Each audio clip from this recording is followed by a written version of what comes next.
I'm going to be talking about innovation from one particular point of view, but I did want to add a few words to what Thornton had to say.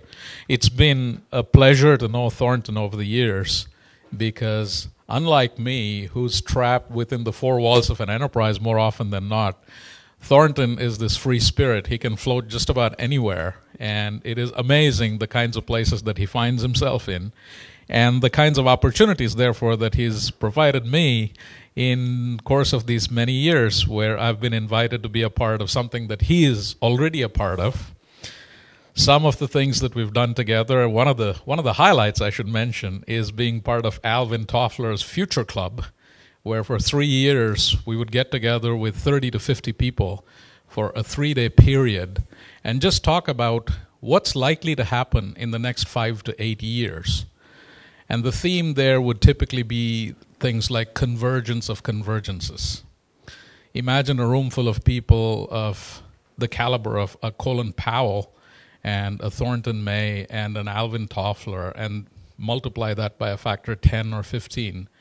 These are these massive brains that see things from a vantage point that ordinary mortals are not given the opportunity to have. And then they're making these subtle predictions based on patterns that they're seeing.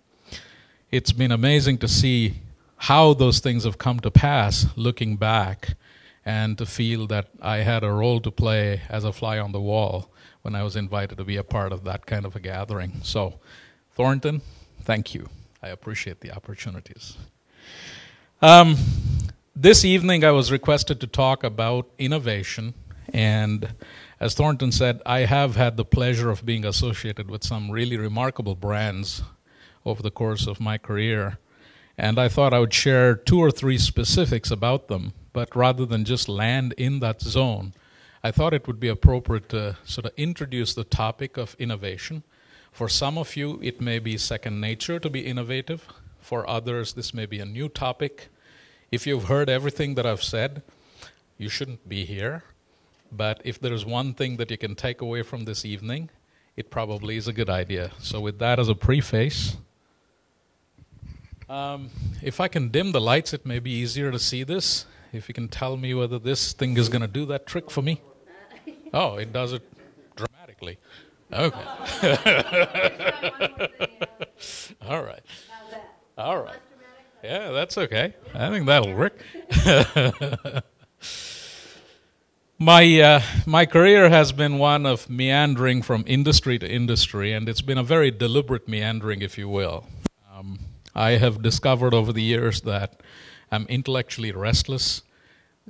Trigger points for leaving companies for me is when I feel like I've understood the industry or the company well enough so that I'm not adding any incremental value. When that happens, I leave. I have retired as a result 4 or 5 different times in my career, taken time off ranging anywhere from 2 months to 2 years, and then gone back to work. But that has also given me time enough to reflect on learnings that I've had along the way, and God's been great in terms of giving me the financial fortitude to withstand those periods when I didn't have to work.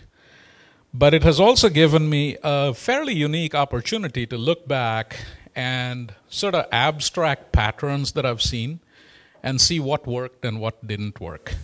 Sometimes I feel that people are so heads down that there isn't even enough time to reflect on what they're seeing. And this period of quietude, if you will, gives you that perspective. It gives you the opportunity, certainly, and perhaps the perspective to look back and say, there is this repeating pattern. There is this certain something that I think can be abstracted and applied elsewhere. So I've had that opportunity. Most recently, before I joined Edwards Life Sciences, I had the opportunity for 2 years to work with one of the most amazing brains in marketing analytics, the gentleman who is the chair for marketing and marketing sciences in the UCLA Anderson School across the coast from here.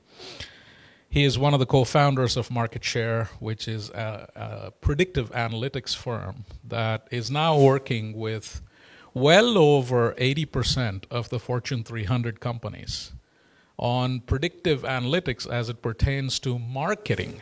Where do you place the next incremental dollar in marketing, Is it offline? Is it online? If it's offline, is it in print or is it in radio? If it's online, is it in digital search or is it in display or is it in social networks? Things of that nature. So at the cutting edge of e-media, if you will, something that I'd never experienced. And looking back, I learned not marketing as much as econometrics, which is, if ever there were an inexact science, it is econometrics.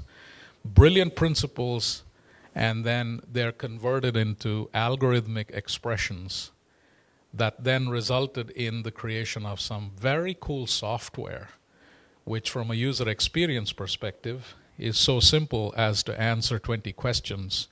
You can play a parlor game with it and come up with an answer that just blows your socks off.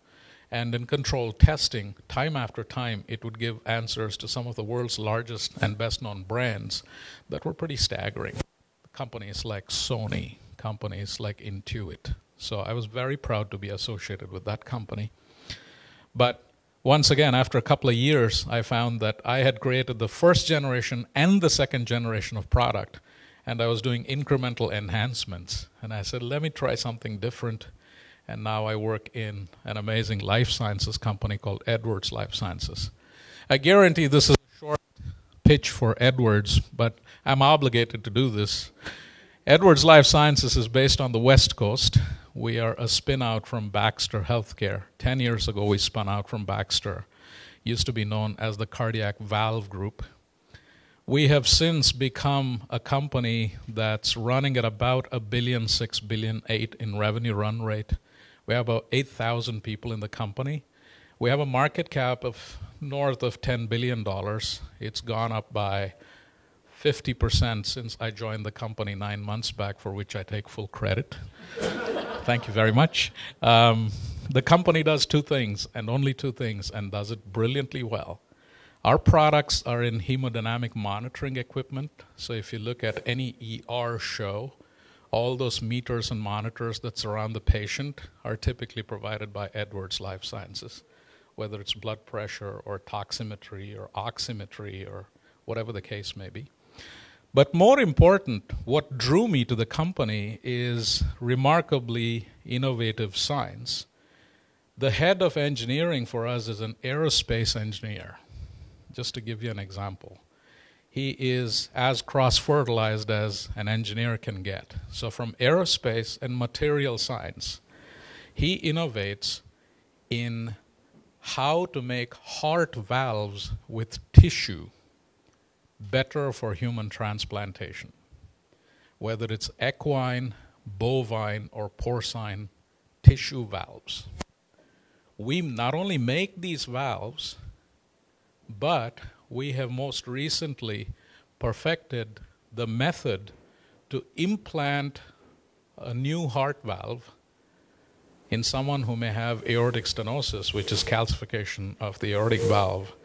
We have perfected the method to implant a valve by making a 1/2 inch incision in the femoral region in the thigh, threading the valve through to the heart and deploying the valve, a process that used to take 8 to 15 hours of some of the highest skillful surgery in the world has now been made into a 45-minute outpatient surgery procedure. This is driving value amazingly for the company, as you can expect. And I was sharing with Mimi outside that about 8 weeks back, this product, which is now licensed for use in Europe, I was gowned and in an operating theater with someone in France the surgeon was operating on this lady, 92-year-old lady, who for 12 years had not been able to get up from her bed because the valve had just given up functioning almost altogether. The backflow was such that she had no energy whatsoever. We did the procedure. I was looking at it. 45 minutes later, she's done with the procedure. 4 hours later, she took her first step. Could be my mother or your mother. Just think about it. The human dimension of what happened. 4 hours later, she took her first step. 4 days later, actually 3 days later, 2.5 days after, she walked out of the hospital on her own steam. So when I heard stories like this as I was being recruited, I said, this is something that I want to have a part of. So, innovation. What is the definition of innovation?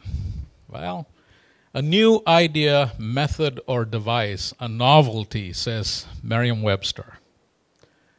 But if you look at the first definition, that really, to me, captures it better, I think.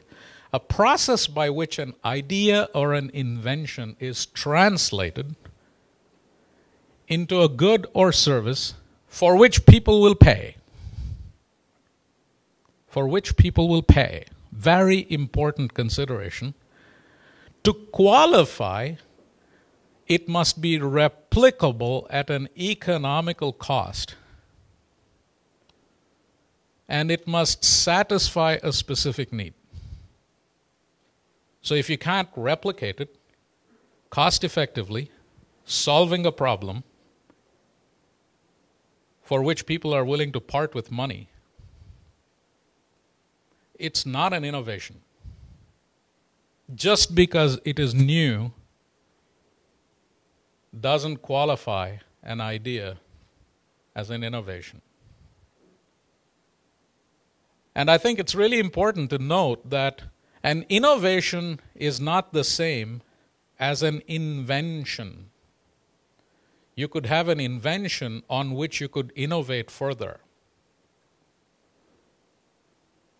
There are inventions, when first brought to market, may or may not satisfy one or more of these criteria.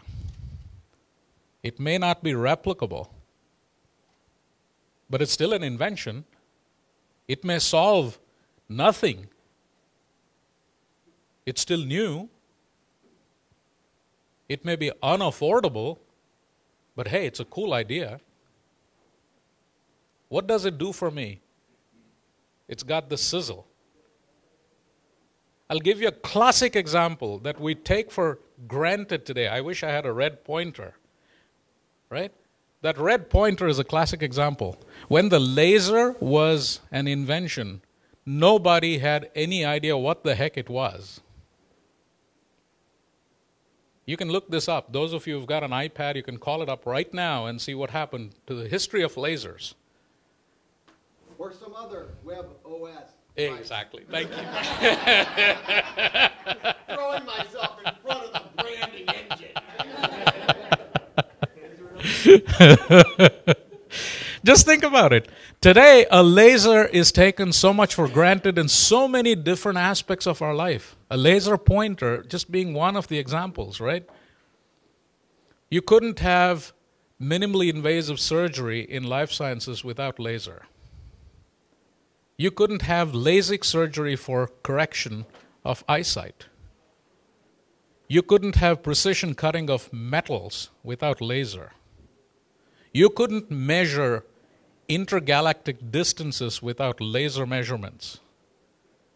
The number of applications you can put laser to use in are incredibly wide. And yet, when it was an invention, it had no use. People were looking for a problem to solve with the new invention. What followed is incredible innovation with that invention. So there is a distinct difference between the two.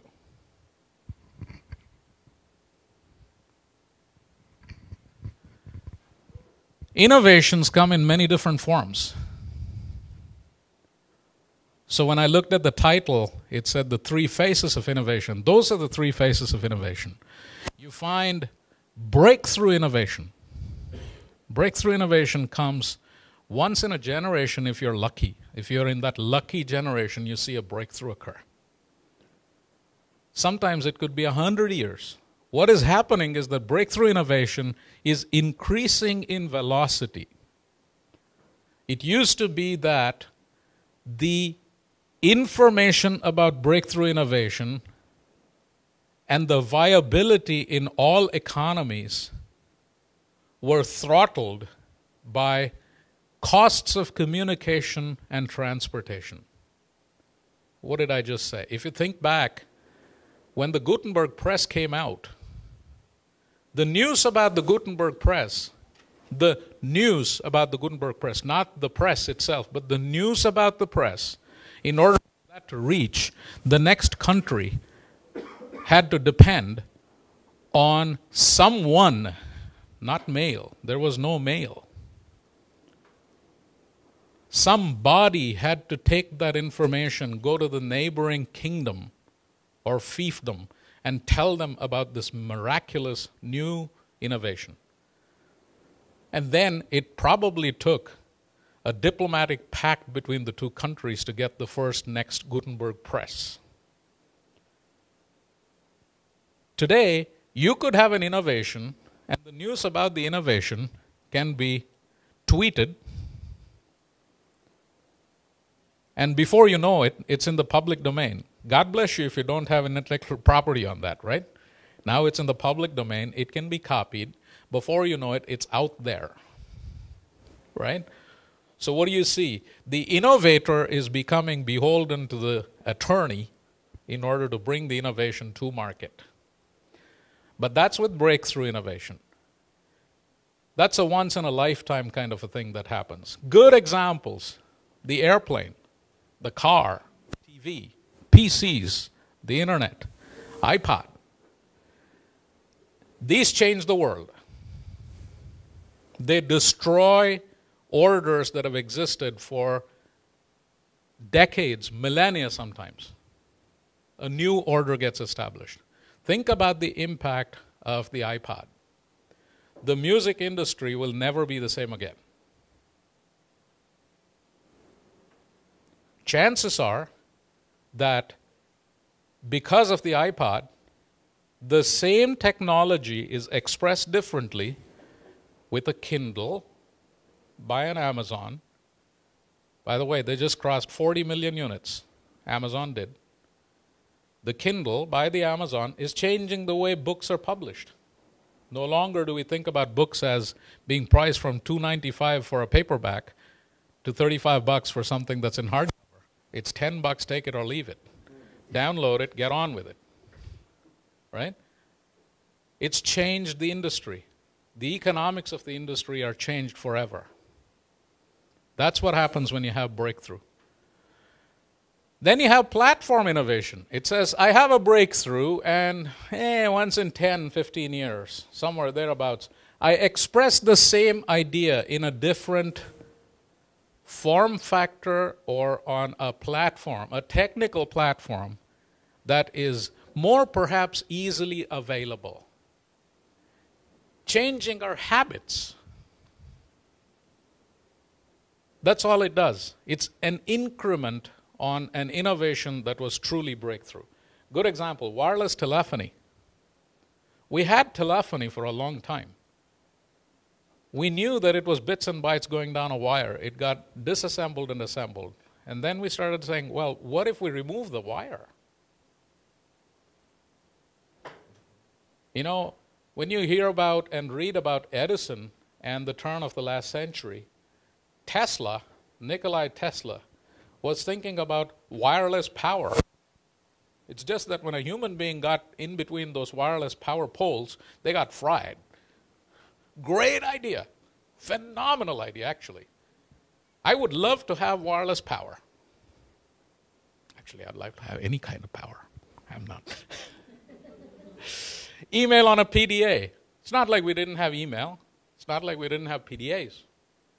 Imagine bringing those two together and saying, my God, email anywhere. Very cool idea. It's only a platform. And then there is derivatives.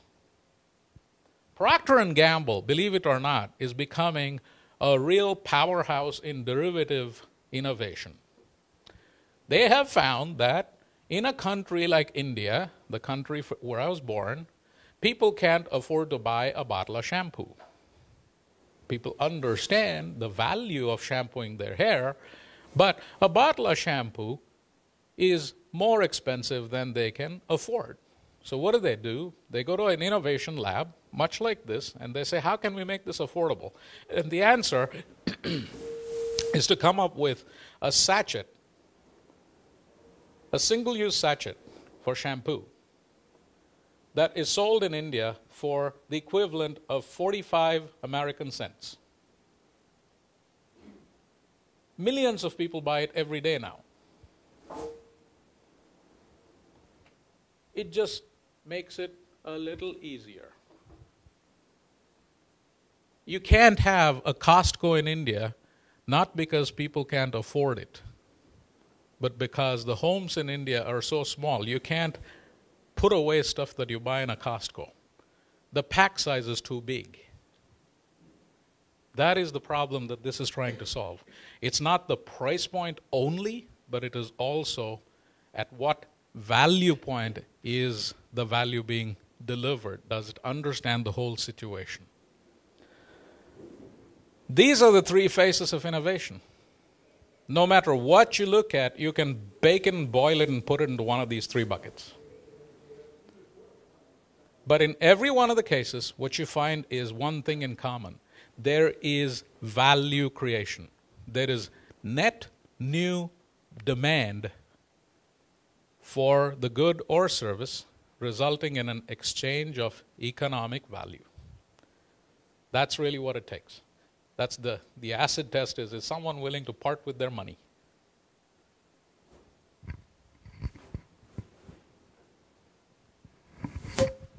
Interestingly, you can have innovation in processes. So we tend to look at innovation as product innovation, but process innovation is everywhere. Amazon, one-click commerce, one of the best-known patents. Right? One-click checkout. I competed against that in Walmart.com. I know. Right? I had to build in 2 clicks. Not that I didn't know how to do 1 click. It's like, put another click there. Otherwise, Amazon's going to sue us. Right? Dell's configure-to-order model. This model actually has got 37 patents. 37 patents. Safeway's loyalty card. Simple idea, right? I mean, wouldn't it be cool if I got an ad, an e-flyer that were specific to my typical buying patterns instead of a whole bunch of junk in the mail? Tailor it to my needs because you already understand what I buy, how frequently. Better yet, tell me before I run out. Right? You typically buy Surf in a big box once in 4 weeks. It's 3 weeks since you last bought one. Would you like to put that on your shopping list? I love that. Right? Loyalty card helps you to do that. Without a loyalty card, you don't have a clue what I'm buying, when I'm buying, how much I'm buying, what pack size I'm buying, at what price point I'm buying. You have no idea.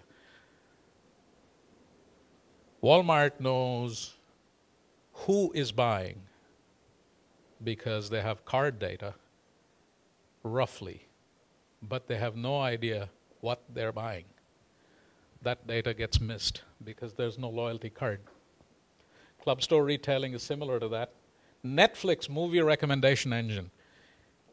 How many of you heard about Netflix innovation machine? Has anyone heard about it? I'll just give you an example of the kind of individual you're talking about here. Reed Hastings is the CEO of Netflix. This man is a monster for data. He used to be a professor of advanced mathematics. He's a very successful businessman, 3rd time around as CEO of a company.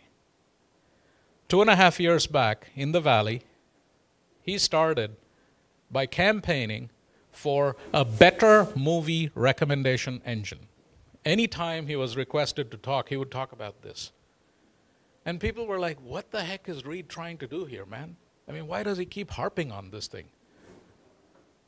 And then he said, look, you have no idea, but if I can have you buy one more download or rent one more title, all 4 million people at that time, every month, I can potentially raise my price by $1 per month per head.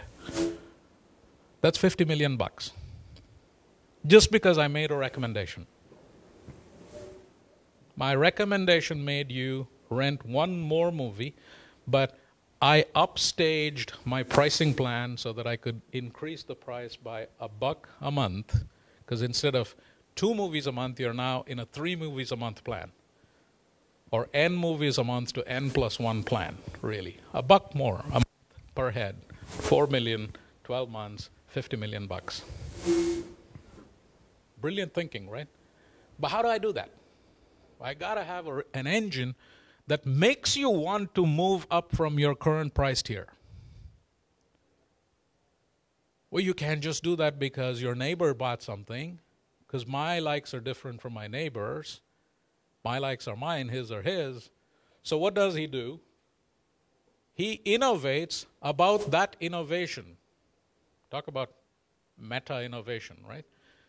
He puts out $1 million on the line. He says, here's a pot of gold. Anyone can come and tell me how my recommendation engine can be improved. Anybody at all.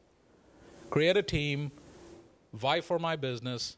If you can prove to me that your algorithm is better than what I currently have, I will give you $1 million. What happens? 24 teams are formed around the world.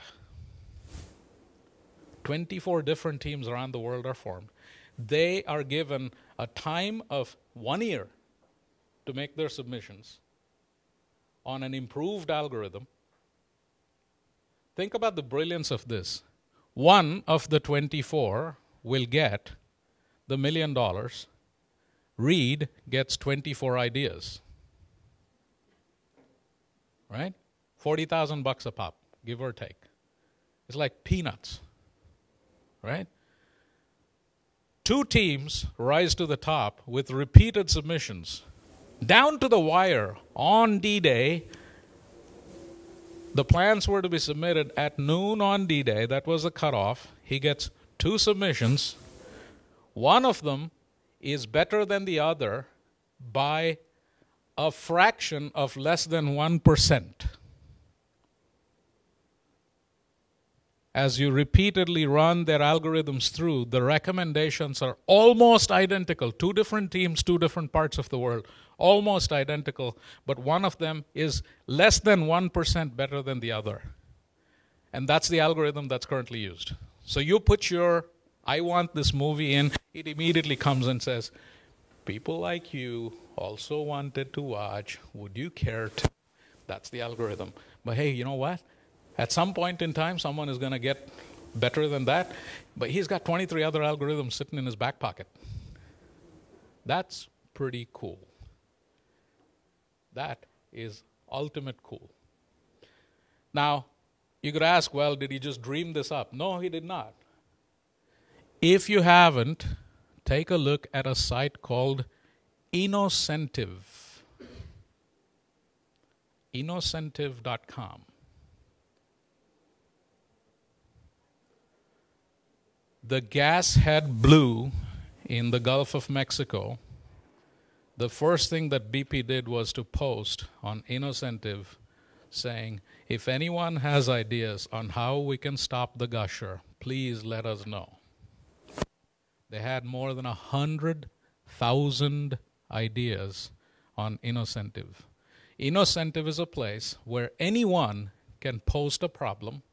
There are people today who do nothing but watch what comes up on Innocentive, and if they're interested, they submit their ideas on how to solve a problem.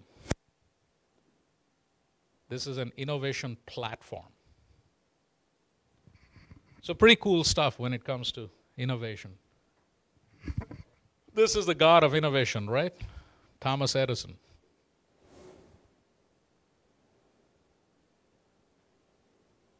1,093 patents in a lifetime. Really miserable businessman is what I understand when he started off. He was invited by his first investor, venture capitalist, to walk in and describe for his benefit, the venture capitalist benefit, what fluoroscopy was all about. So evidently he explained it to him. And the investor asked him, how much do you think this idea is worth? Edison, at that point, had not eaten for 2 days. Not because he couldn't afford it, but because he was too busy in the workshop to bother about stupid things like eating. So he was extremely hungry is how the story goes. So he was asking himself, apparently, would this man be good for a cup of tea? Maybe I can ask him for a cup of tea. Maybe he will exchange that for this concept of fluoroscopy that was written up and patented. And he was wondering about it and saying, maybe that's too much. I don't know. Maybe I can ask him for a meal perhaps. And then the man across the table says, how about $40,000? This is 100 years ago. How about $40,000? So this is true story. You can read this. There's a book called Men Who Changed the World. And this is one of the real life stories there. A Cup of Tea and $40,000 is the title of the Thomas Alva Edison chapter. This man is phenomenal, right? But what he said when he said it is still true. No matter what the innovation is 99% perspiration. It's that one flash that says, what if? And then it's real hard work. It's like, yeah, get to it, get on with it. So this is not an innovation. Much as we would like to say Rube Goldberg machines are innovation, they are not innovation. This thing does amazing things. Fish an olive out of a long-necked bottle. Well, I've always wanted to fish an olive out of a long-necked bottle. Just think about it. It's a pretty cool problem, right? You take a weight, which is A, and you automatically drop it on the head of the dwarf, B, and, he has this cigar, and the ash falls down, and it lights a fire, and so on and so forth. Typical Rube Goldberg, right? It's an impossibly complex machine to do something incredibly simple. As an innovation, it works. However, it spectacularly fails the value-added test. Nobody will give you anything for this, right? So that's that value test that you got to go through. Now what happens is that as innovations start, you find that as a function of time, many innovations in the neighborhood, immediate surroundings start. So the intellectual property portfolio builds out very, very fast as a function of time. When that happens, engineering is born. You start to bring in predictability to a now better understood science. So this is the history of engineering if you look backwards. You couldn't have software engineering if you were in the 1950s. But 1975, 78, you started to see engineering schools offer software engineering. By the 80s, it was like, yeah, of course, we do software engineering. What we're now seeing is these hyphenated engineering things.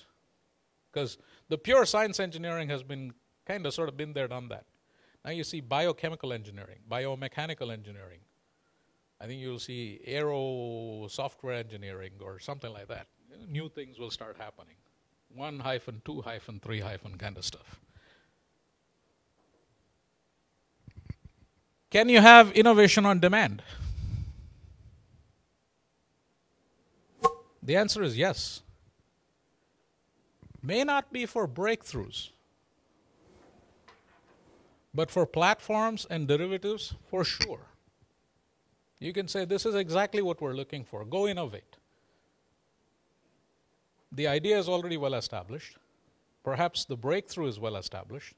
But now you're saying, what about? Wireless telephony is a great example. Segways are a great example. Directed innovation. Laptop computer. Computers were there. They'd take the form factor down. Make it portable. Go to the mechanical engineering aspect, not the electronics of it. Derivative, we talked about shampoo in a sachet. LED bulbs. Bulb's been there. LED has been there. Put the two together and come up with something different. There's a company in Silicon Valley that specializes in nothing but innovation on demand. It's called IDEO. If you look them up, they've had a hand in some of the coolest innovations you can think of. The Apple Suite was first born in the IDEO labs. They work on things that just makes you want to have a piece of that action. I had one of the founders of IDEO come and talk about 10 years ago in a company to our engineering team. And I asked him, rather than tell us what we should do, tell us about what you're currently working on. He said, a large chain store has invited us to help them with a product. The product is make us a shopping cart that A, will not hurt people, and B, will not damage cars. Because we get a lot of lawsuits. Because when the wind picks up, these shopping carts get a mind of their own. They just barrel down drives at 15 miles an hour, and then they bang into people, and they get into cars, and there's all kinds of lawsuits. Simple thing, right? And they were working on how to make these carts not run away and have a mind of their own. That's why their wheels don't turn. Isn't that right? Thank you.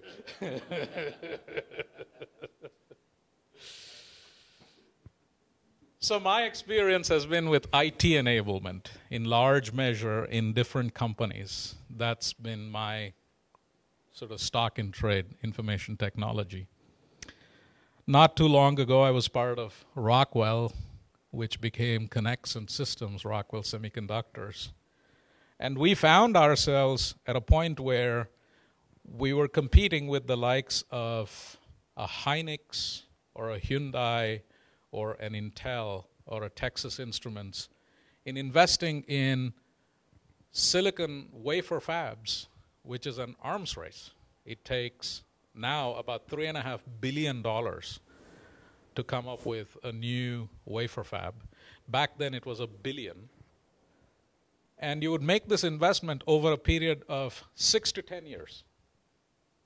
So you would incrementally make 50 to 100 million investment in different kinds of technologies, lithography, deep UV submersion, etching machines, blah, blah, blah, the end of which would be intelligence etched on a piece of silicon. And we found that you had to be incredibly good at generating high margins to be able to afford this.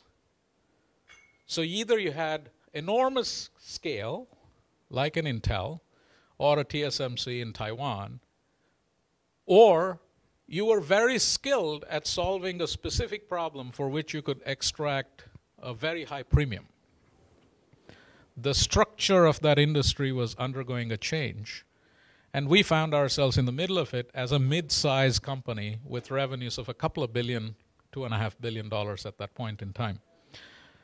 So our chairman called me and he says, I need your help. I'm like, this is a design problem. He says, you don't understand. This is your problem.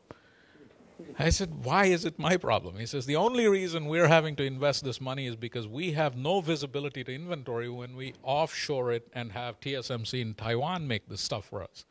So you go figure out how you can make information a surrogate for my inventory. That was the exact phrase. Make information a surrogate for my inventory. And I said, gee, Dwight, that's kind of hard. It's like 10,000 miles away. He says, no kidding. I know exactly how far it is. Go make it happen. Over the next 2 years, we built a system. We called it the Glass Pipe Factory. Complete transparency in information between TSMC and us, where when they released a lot on a shop floor in Taiwan, we could instantly in Newport Beach tell that the lot was released. We could track the lot as though it were moving through our own wafer foundry. Physically, we mapped it using representation, visual representation, so we could see how the lot was progressing through the factory. We could see what the yield problems were. We could see what the cycle times were. We could see when the finished goods would appear in a die bank using technology, pure IT. The net result of that, the investment was in the tens of millions for the technology, but the net result, CapEx was reduced by 50 to 100 million a year. And suddenly, We said, that fab foundry that we have, we had 3 of them, sell them. We don't need them anymore.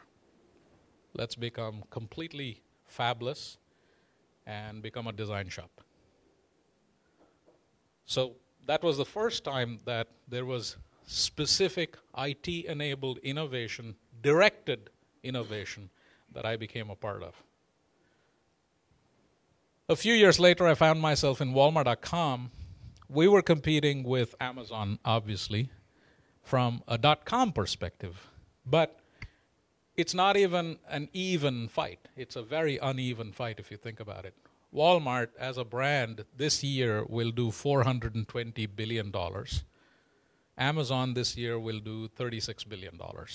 So it's like a 10-to-1 kind of ratio, and that was the same back then too. In fact, if anything, it was bigger. But the question that I was asked by Lee Scott, who was the CEO at the time, was, Ashwin, besides the obvious, what can you help us do? Don't just tell me we can do more transactions. I know how to do more transactions. You're valuable, but you got to put some, the way he put it is, he said, you got to put some real numbers up on the board, son. I'm doing a few $1 billion. In any other company, a few $1 billion would be real numbers. But he's like, you're not even material, right? Because this year I'll do $300 billion, and if you're not like 2% of my $300 billion, so don't waste my time. So what do I do? What do I do here? Yeah, exactly. Yeah.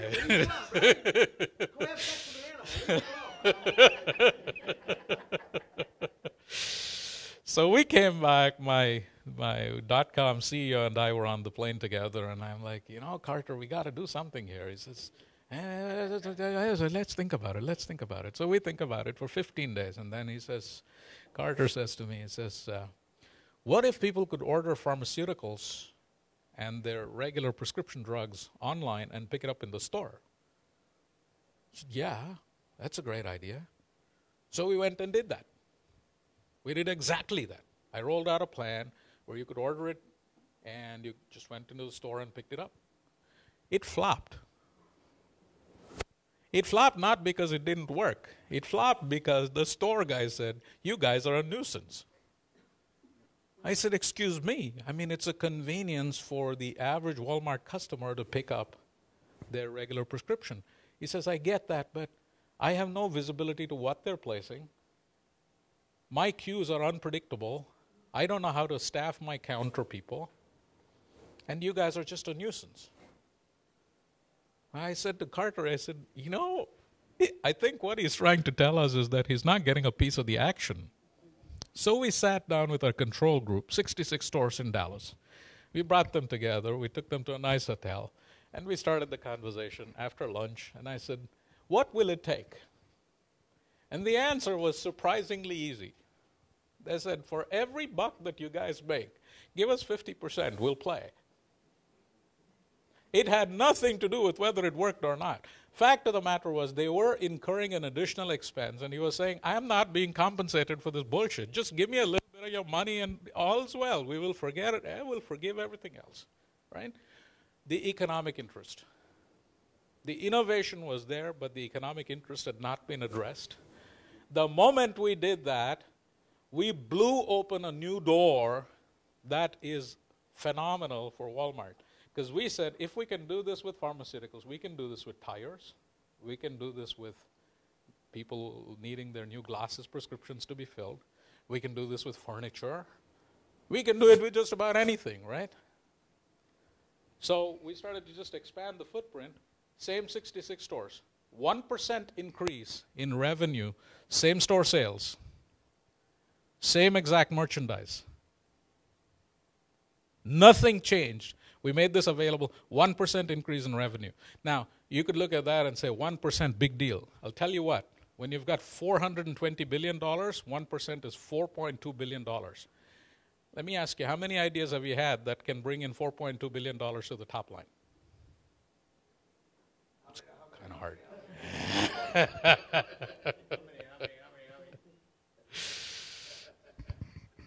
Bank of America. Bank of America. I served as a CIO for Bank of America. You were the world's largest drug pusher. There you go. Thank you. Remind me not to show up. BFA did something very simple. They struck a relationship with AT&T and said, when the iPhone is introduced by AT&T, we would like to have exclusive rights to offer mobile banking. That's it. Very simple three-way relationship. They worked it for 18 months. Our team's role was very simple, just making sure that online banking on a computer format was translated to online banking using an iPhone format. User experience. The net result of that was phenomenal. The product launches, over 2 million downloads occur within 30 days. Not because online banking is cool. Online banking was cool when it was introduced on the PC. But because there were not many applications on the iPhone when the iPhone was introduced. This was one of the few that was instantly made visible, saying, wouldn't it be cool if you could? People just downloaded it. 10% conversion, 200,000 new accounts. 200,000 net new accounts that Bank of America had never had. You know, this lifetime value, the initial value is $100. That's typically associated as the acquisition cost. The lifetime value, who knows? It's limited only by what the bank can offer as they start to track new people using their services. So it's really pretty cool when you think of IT and IT enablement of innovation.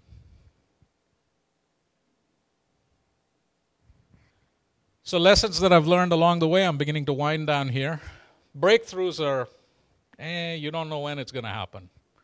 You can plan for it, it's really hard for it to happen. But platform and derivatives, I've seen some common themes.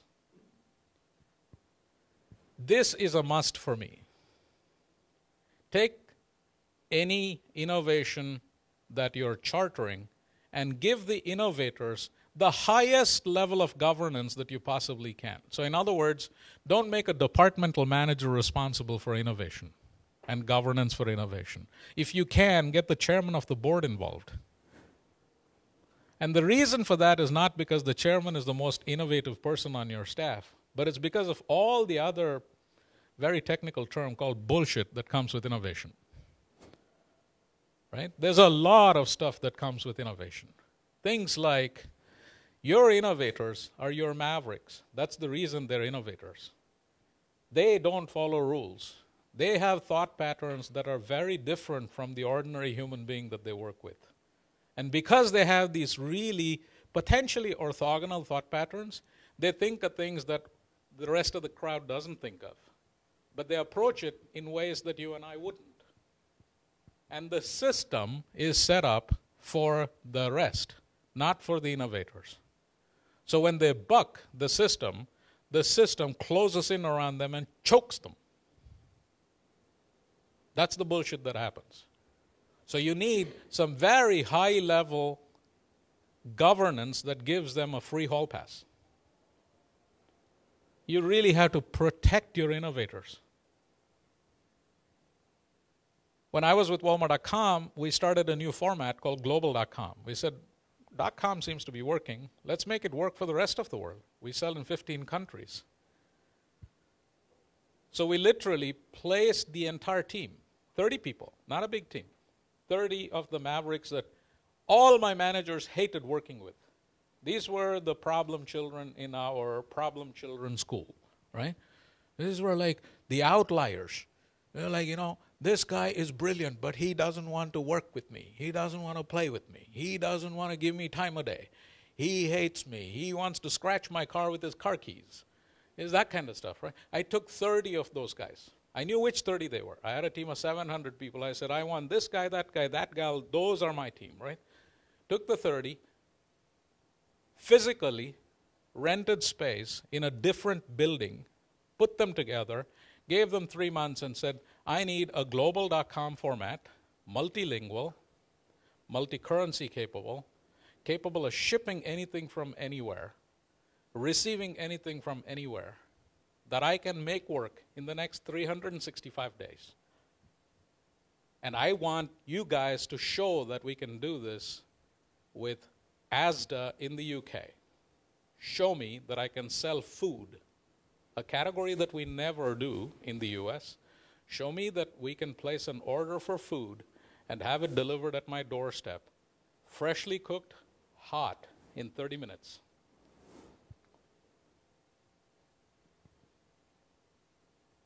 Funded it. Went to the bank in Arkansas and got me a big check and said, let's go make it happen, boys and girls. 365 days later, Asda.com launched with hot food delivered to your doorstep in 30 minutes or less, or your meal is free, guaranteed. Sales went from 0 to 1.6 billion British pounds in the first 90 days. It's not like it's real food, it's British food. The fact that it's hot helps. As long as it's steaming, I'm eating it. There you go, Processes, minimize them. Don't throw process at innovators. They don't even know what they're doing. How can they tell you what they're doing? They're experimenting. It's controlled experimentation, but it's experimentation. They're trying new things that nobody has tried before. They're using technologies perhaps that no one has tried before. But set guidelines, good guidelines. Fail often, fail early, fail forward. Learn from your failures. Privately reward failures. You don't want to do this publicly because this is not something that they should aspire to. But, pardon them when they fail, right? Call them in and say, I appreciate the fact that you tried something. It doesn't have to be a great deal of money. My chief technology guy on the global.com project, I remember the first time he walked in, somebody told me about Ubuntu, I think it was you. This guy walks in and he tells me, dude, I'm going to use this new stack. Now I'm sitting there and saying, this is a guy who works with me. I'm the general manager, and he's calling me dude. So I'm like, okay. Says, dude, I want to use this new stack. Okay, what is it? Oh, by the way, his call sign, his email ID, his Twitter call sign is Predator. So this is the kind of guy, right? His thought patterns are phenomenally different from mine. That's all I could conclude early on, and so far that's all I've been able to conclude. He says, dude, I want to use this new stack. I said, why will it work? Why will it work in the UK? He says, I don't know, man, but I'm going to make this the new standard. Okay, I know we're big. I know Asda is big, but Tesco is sort of eating our lunch right now, so we got to do something about it. He said, dude, just give me $1 million. I'll make it work. I said, why $1 million? Why not 2? Why not half? He said, I don't know. Sounds like a good round number. I said, okay, put it on a sheet of paper. He says, I knew this. He says, I knew this. I don't want to put anything down on a sheet of paper. Just give me a little bit of money. Give me like a week. I said, okay. What happens in a week? He says, that room? Don't come there for a week. Come there after a week. I said, okay. I'll come there after a week. So I signed a small check, $200,000 for equipment, software, and hardware. And I said, you got a week. You got 2 other guys. Go do what you need to do. A week later, I walk in there. He's got a working prototype. These guys have killed themselves. They have worked 20, 22 hours. 2 hours of sleep, sleeping in relays. They've done whatever it takes. In a week's time, there's a working prototype.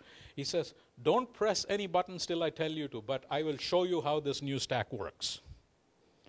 And I looked at this. This is fast. It's got the whole catalog already loaded on it. I'm like, ooh, this guy is good.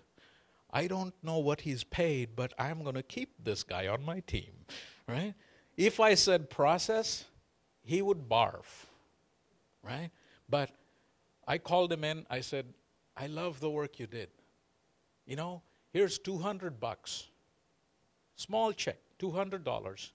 I want you to go home, have a shower, take your girlfriend out, Come back in 2 days.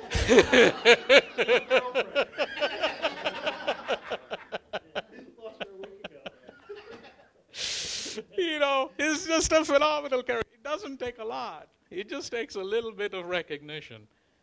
Publicly celebrate successes. I mean, I brought in the .com CEO and his entire crew and said, you know what, this new stack, this thing here in this corner room, this thing is your future. You better get used to this.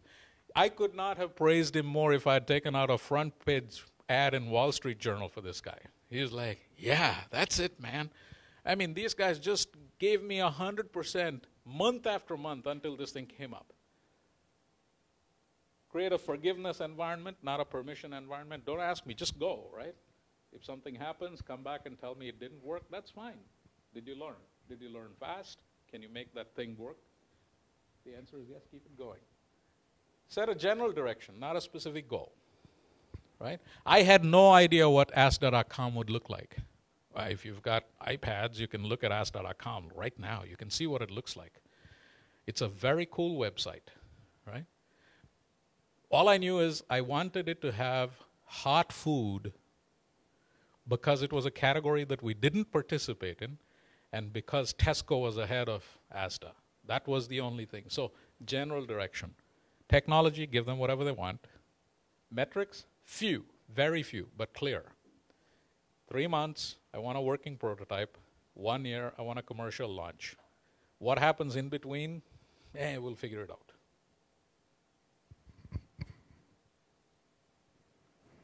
So, any questions? Sir. I'm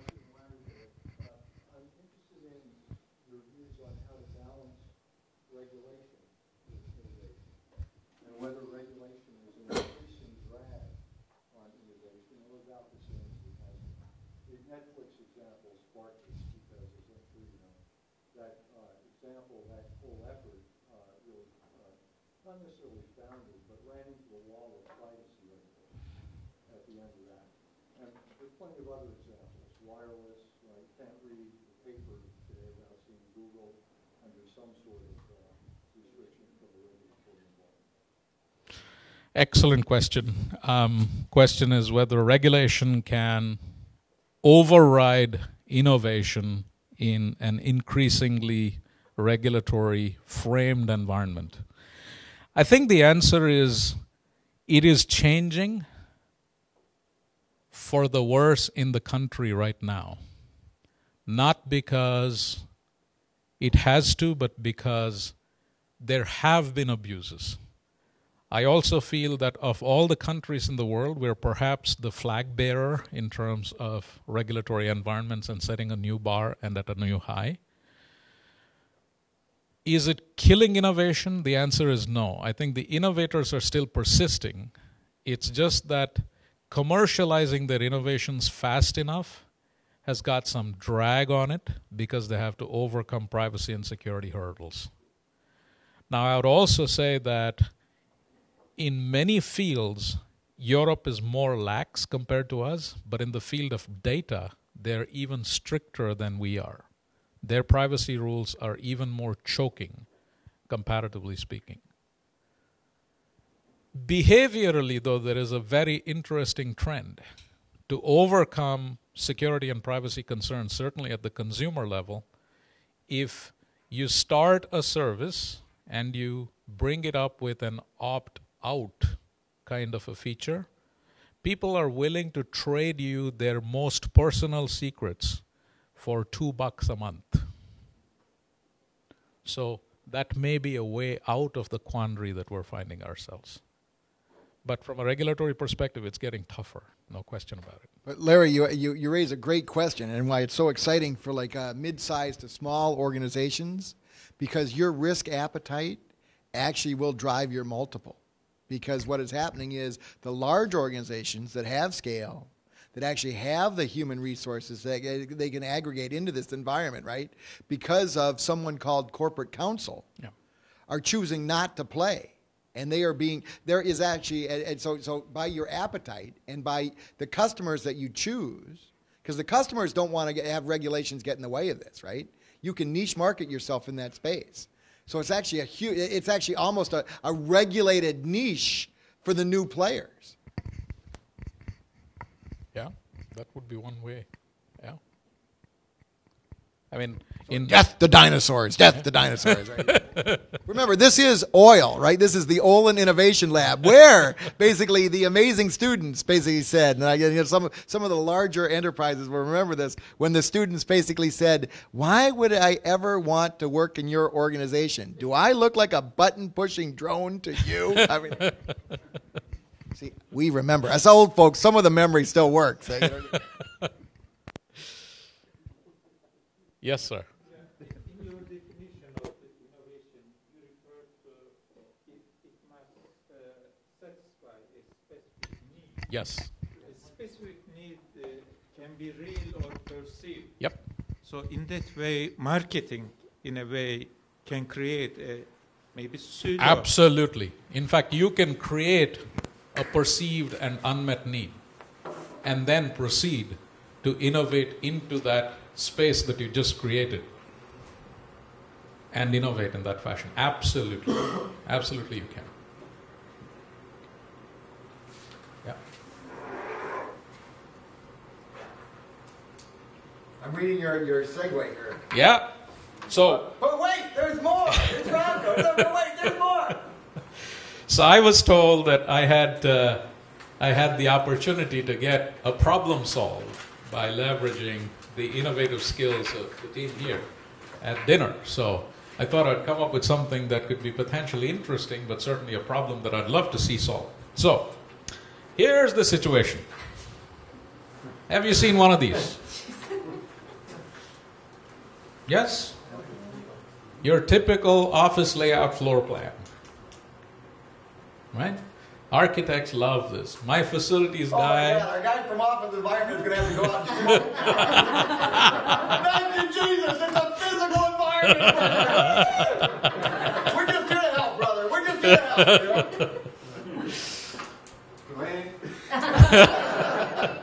Don't tease him anymore. Come on, Edwin. Give him the story. But for us, I mean, for ordinary mortals, you might as well tell me that I need to find my way from here to Mars with no Google to help, right? So, 2 clicks. this is the problem. 2 clicks. Newbie Smith just joined the company this morning. He is the Director of Customer Services, and after his introductions, he was told, you got to attend the 10:30 a.m. briefing in room 203. So he went up to Deb, his EA, and said, how can I get to room 203? She gave him the sheet of paper and with a big pretty smile said, you can find your way there, right? So the question is this. Given access to all of the technologies that we have today, how can we make this an easier, more convenient, better experience for newbie? All right, now this is a working session. There's no such thing as a free dinner. So what we're going to do is, over dinner, we're going to work on this question, right? Or are there more? Yes, we are. And then we're going to report back in that other room after more wine and give you proof. Truth serum is being served outside. Where's the economic exchange going to occur in this process? Thank you for asking.